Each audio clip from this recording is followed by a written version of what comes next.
दोस्तों नमस्कार। आज के वीडियो में हम जानेंगे भगवान ओशो रजनीश के ओवर थिंकिंग पर क्या विचार थे।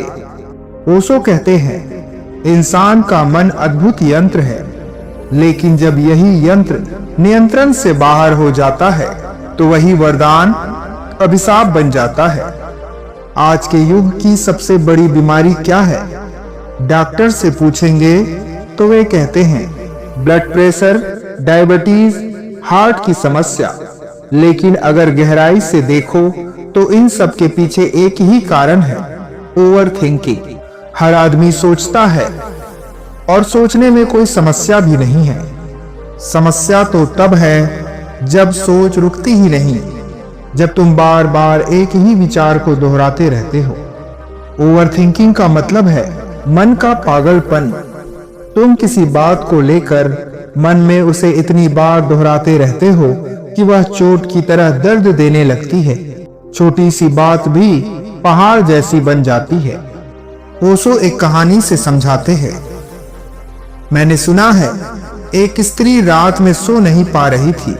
उसने अपने पति से कहा, तुम्हारे जूतों के फीते क्यों ढीले पड़े रहते हैं? अगर तुम गिर गए तो? अगर पैर टूट गया तो? अगर पैर टूटा तो तुम्हारी नौकरी चली जाएगी।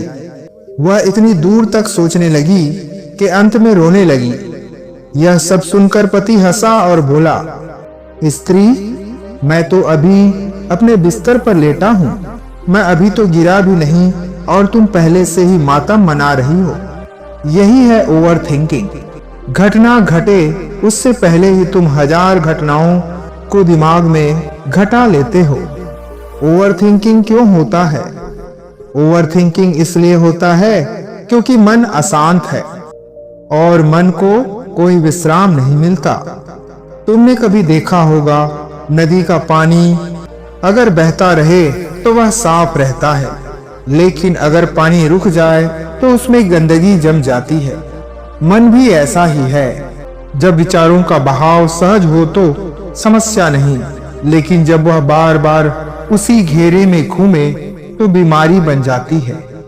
ओवर थिंकिंग का असली कारण है वर्तमान से भागना। तुम वर्तमान में जीना नहीं चाहते, इसलिए या तो तुम अतीत के पीछे भागते हो या भविष्य के पीछे भागते हो। क्यों ऐसा हुआ? क्या होगा? इस तरह के विचारों में उलझे रहते हो। याद रखो, अतीत जा चुका है, भविष्य अभी आया ही नहीं। तुम्हारे हाथ में केवल वर्तमान ही है। सोच और समझ में अंतर। सोचना और समझना दोनों अलग है। सोचना मतलब एक ही बात बार बार दोहराते रहना, बल्कि समझना, इसका मतलब है स्पष्टता से देखना। समझ जब होती है तो निर्णय तुरंत निकल आता है, लेकिन सोचने वाला बार बार वही अटका रहता है। जैसे कोई आदमी दरवाजे पर खड़ा हो और भीतर जाने के बजाय बार बार दस्तक देता रहे। ओवर थिंकिंग पर ओशो का दृष्टिकोण। ओशो कहते हैं, मन को सोचने की बीमारी से मुक्त करो। सोचना उतना ही पर्याप्त है जितना जरूरी हो। उससे अधिक सोचना विष बन जाता है। ओवर थिंकिंग यानी अनावश्यक विचारों का जाल जो हमें वर्तमान से दूर ले जाता है।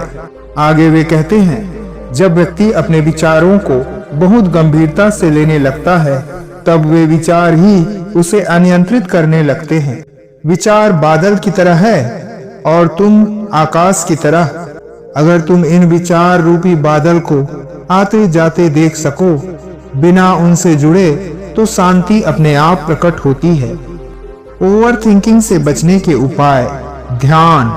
ध्यान का अर्थ है मन को देखना, उससे एक दूरी बनाना। जब तुम आंखें बंद करके बैठते हो और भीतर उठते विचारों को देखते हो तो तुम पाओगे तुम विचार नहीं हो, तुम तो केवल साक्षी हो। विचार आते हैं, जाते हैं। व्यवहारिक उपाय ओवर थिंकिंग से मुक्ति के। पहला, श्वास पर ध्यान दो। दिन में कई बार सांस लो और छोड़ो। केवल सांस को देखो, धीरे धीरे मन शांत होने लगेगा। दूसरा, सजगता। अपने विचारों को बिना निर्णय के देखो, देखना ही ध्यान है। तीसरा, वर्तमान में रहना। अतीत और भविष्य की चिंता छोड़कर इस क्षण में जीना सीखो। चौथा, स्वीकार्यता। जो है उसे स्वीकार करो, क्योंकि विरोध ही मानसिक अशांति की जड़ है। पांचवा, प्रकृति से जुड़ो। पेड़ों, हवा, आकाश के साथ कुछ पल बिताओ। प्रकृति के सानिध्य में कुछ समय व्यतीत करो, मन स्वतः ही शांत होगा। छठवा, कृतज्ञता।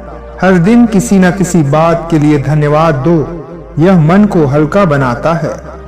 तो अंत में निष्कर्ष यही है कि ओवर थिंकिंग मनुष्य को भीतर से खा जाती है। वह जीवन की ऊर्जा नष्ट कर देती है।